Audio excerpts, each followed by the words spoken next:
بیماریوں کی جو وجوہات ہوتی ہیں، سب سے پہلے انسان جب بیمار ہوتا ہے تو بیماریوں کی جو وجوہات ہوتی ہیں ان سے بچتا نہیں، ان سے اپنی حفاظت نہیں کرتا. یہ سب سے بڑی وجہ ہوتی ہے بیماری لگنے کی، کہ انسان اپنی حفاظت نہیں کرتا اس مسئلے میں، یا اس معاملے میں احتیاط نہیں کرتا، یا اس چیز کی طرف دھیان نہیں دیتا کہ میں اپنے صحت کی پہلے سے احتیاط کروں. اور یہ بات بڑی مشہور ہے کہ علاج سے بہتر احتیاط ہے. Prevention is better than cure. علاج سے بہتر احتیاط ہے. تو سب سے پہلے ایک مومن احتیاط کرے.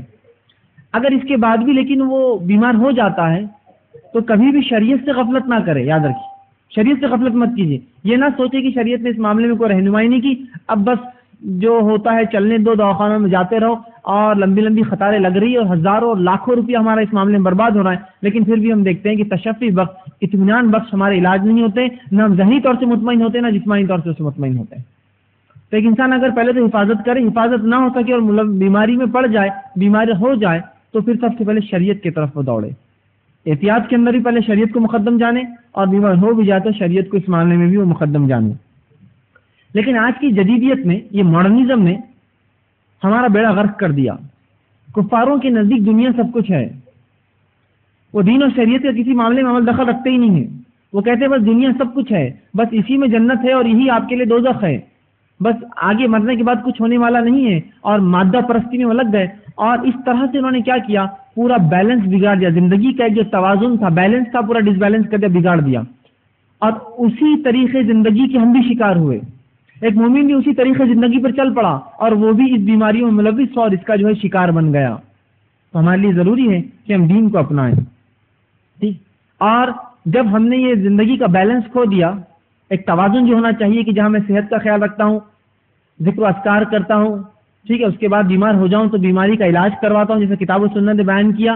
ہم نے جب یہ چھوڑ دیا اور بیلنس بگڑ گیا، اس کا توازن بگڑ گیا، تو ہم نے دیکھا ہم میں ایسی سی نفسیاتی بیماریاں داخل ہو گئی کہ جو پہلے جس کا تصور بھی نہیں تھا. مثال کے طور پر بے چینی اور بے اطمینانی. آج ہر دوسرا شخص بے چین اور بے اطمینان ہے. اپنی تجارت سے بے چین بے اطمینان، اپنی اولاد سے بے چین بے اطمینان، اپنے معاشرے ماحول سے بے چین بے اطمینان. ہر عورت، ہر مرد، ہر بچہ اور ہر بوڑھا اس میں جو شامل ہے، حتیٰ کہ چھوٹے چھوٹے بچے جن کی عمریں کیا ہے، جو ابھی تو جس نے زندگی دیکھی نہیں ہے، وہ تک اپنی زندگیوں سے پریشان ہے اور بے چین ہے. حتیٰ کہ واقعات ہمارے شہر میں اور اس ملک اور دنیا میں کوئی نئے نہیں ہے کہ چھوٹے چھوٹے بچے جن کی عمریں جو ہے 4، 5، 10 اور 15 سال، یا جو ابھی 10th بھی پاس نہیں ہوئے، اور وہ خودکشیاں کر رہے ہیں بے چینی اور بے اطمینانی کی وجہ زندگی کی.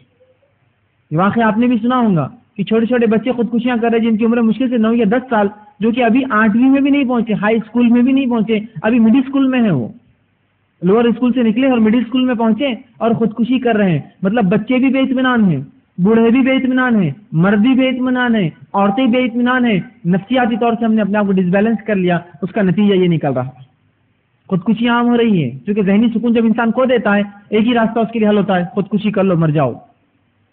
تو بچے تو خودکشی کر رہے، بے اطمینان ہے ذہنی طور سے. فکریں ہمارے پیچھے لگی ہے، لائق ہو چکی ہے، اور کئی جسمانی بیماریاں اور کئی شک اور شبے کی بیماریوں میں ہم سب ملوث ہو چکے ہیں. کہ فکروں کا یہ حال ہے، ٹینشن کا یہ حال ہے، بیماریوں کا یہ حال ہے کہ بس ہر شخص، ایسا میں سمجھتا ہوں اللہ ماشاء اللہ کو مستثنا ہو، ہر شخص دوائیں اور گولیاں کھا رہا ہے اپنی نفس کے لیے. کوئی ذہن کو اطمینان کے لیے کھا رہا ہے، کوئی جسم کے اطمینان کے لیے کھا رہا ہے، کوئی لیکن بچے ہوئے نہیں. اس لیے کہ ہم نے زندگی کا جو بیلنس تھا، جو توازن تھا، کھو دیا ہم نے. وہ جو شریعت نے ہمیں دیا تھا، اور ہم کو لگا یہ جدیدیت کے پیچھے دوڑنا، یہ مادہ پرستی کے پیچھے دوڑنا، یہی سب کچھ ہے. اور اگر بیمار ہو بھی جائے تو دین اور شریعت نے اس معاملے میں کوئی رہنمائی، کوئی گائیڈنس، کوئی ہم کو راستہ نہیں بتایا. لہٰذا اس کو چھوڑ کر بس دواخانوں میں قطار در قطاریں لگاؤ اور بس بیٹھے رہو، انتظار کرو. یا پھر ایسے لوگوں کے پاس جاؤ جو غیر شرعی طریقے سے آپ کا علاج کر، جن کو عاملین کے نام سے بڑے اپنے آپ کو انہوں نے مشہور کر لیا، اور یہ بھی دعویٰ کیا کہ ہم اللہ کی کتاب، اس کے رسول کی سنت سے علاج کرتے ہیں. تو زندگی میں توازن ضروری ہے، بیلنس لائف ضروری ہے ایک انسان کی، کہ جہاں وہ اپنے آپ کو جسمانی طور سے تیار کرے، وہیں وہ جو ہے دین اور شریعت پہ عمل کر کے روحانی طور سے بھی اپنے آپ کو جو ہے مضبوط کرے. اور یاد رکھیے، جب انسان کی نفسیات اور روح کمزور ہو جاتی ہے تو پھر جس خود بخود کمزور ہونا شروع ہو جاتا ہے. ٹھیک. اب ہم دیکھتے ہیں